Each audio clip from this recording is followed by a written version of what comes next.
So the next thing that we're going to talk about is Moog Muse. This is a very significant product for us because in the history of Moog synthesizers, we've only made 3 polyphonic synths. In the 70s, we made the Poly Moog. In the 80s, we made the Memory Moog. And then more recently, we made the Moog 1. And this is going to be our 4th polysynth, which is the Moog Muse. A lot of the concept behind this was that if you're familiar with old vintage synthesizers and you use a lot of classic synths, you look at this panel and there's a lot of nice points of familiarity. But once you are familiar with the panel, there's all sorts of places that we design for you to be able to go deeper and dive in and do some newer things that maybe you wouldn't expect from a polyphonic synth with a classic sound. And speaking of sound, we used all traditional circuits. So the oscillators are from the Mini Moog Voyager, and the 2 filters that we have are from our old 5U modular systems. And then we have a stereo VCA that is also from our 5U modular systems. So the voice architecture has a very nice vintage tone, like a classic Moog. But then we added some newer digital features like the envelopes, which give you the ability to adjust the curve for every single timing stage. We added a really beautiful sounding digital delay that we spent a long time dialing in to get just the sound that we wanted. We added 2 digital LFOs up here that allow you to use them as global LFOs or per voice LFOs. They can have wavetables, so you can have non-standard waveforms. And then there's a dedicated pitch LFO to accomplish vibrato and all sorts of pitch modulation that you might want in a synth patch. And then you have a modulation oscillator that is a 3rd oscillator that can be used as an analog per voice LFO or as a 3rd audio oscillator if you want a really thick sound like a classic Mini Moog Model D patch. Beyond that, we have a very deep and configurable arpeggiator and then a also equally deep generative sequencer. And you can even do fun things like use the arpeggiator to record into the sequencer if you want to. So there's a lot of flexible ways to develop ideas as you're using it beyond just playing the sounds. So we can listen to a few patches. You'll notice that you can hit all of the traditional Moog sounds, but there are also some sounds that this is capable of that you might not expect from Moog, and some gentler polyphonic sounds. So we can take a listen in here.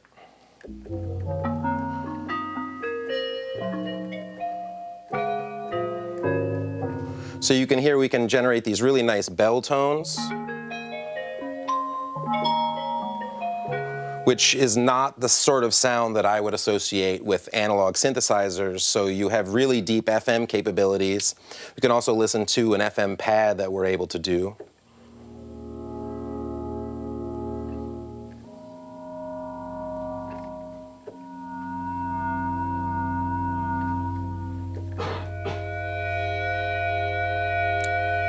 So we can get really beautiful analog FM. We can get the deep Moog basses that everybody knows and loves.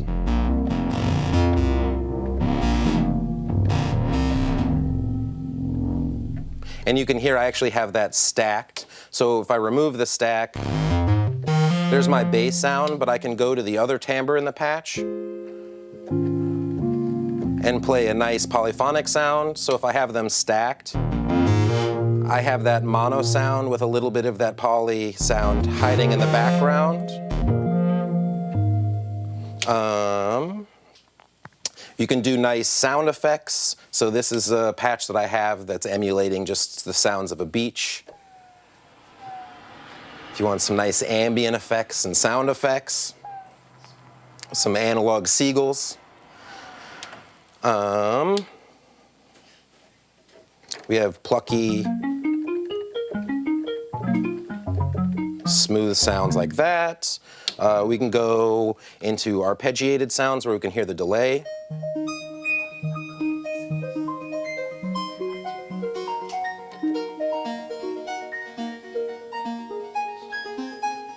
So you can hear there's some complexity to the way that that arp is moving around as it plays. And you can hear this sort of space and dimension that the diffusion delay adds to the sound. Another thing that we're able to do with this delay, and the reason that we called it the diffusion delay, is we added a diffusion effect that you can add to the sound to accomplish pseudo reverb tones. And we can hear how that sounds.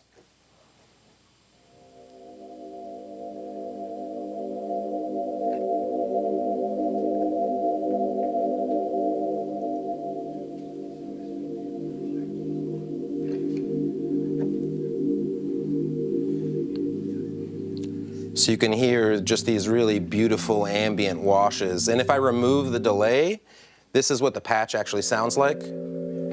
So once I release, you can hear that it fades down to silence pretty quickly, but if I add back in the diffusion delay,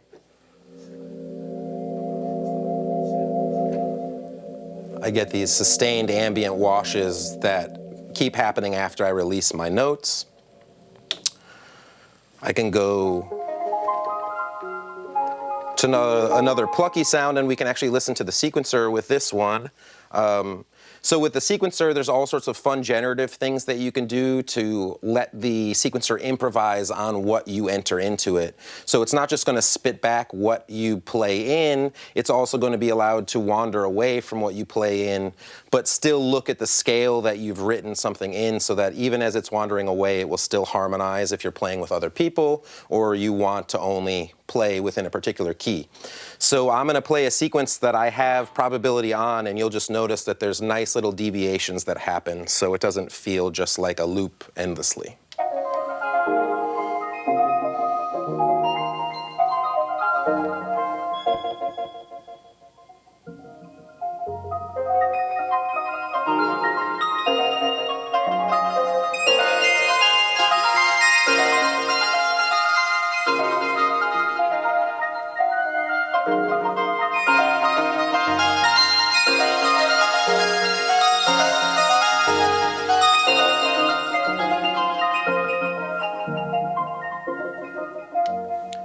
So you can hear the sequencer is just a nice improvisational partner to have, and since it's dual timbres, you could switch to another timbre and be able to accompany whatever is playing in the sequencer.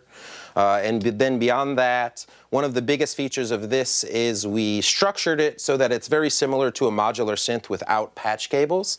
But you have a mod map where you can set up 16 different modulation routings with all sorts of deeper configurations to get very unique modulations that you wouldn't be able to accomplish with a lot of other analog synthesizers that are on the market.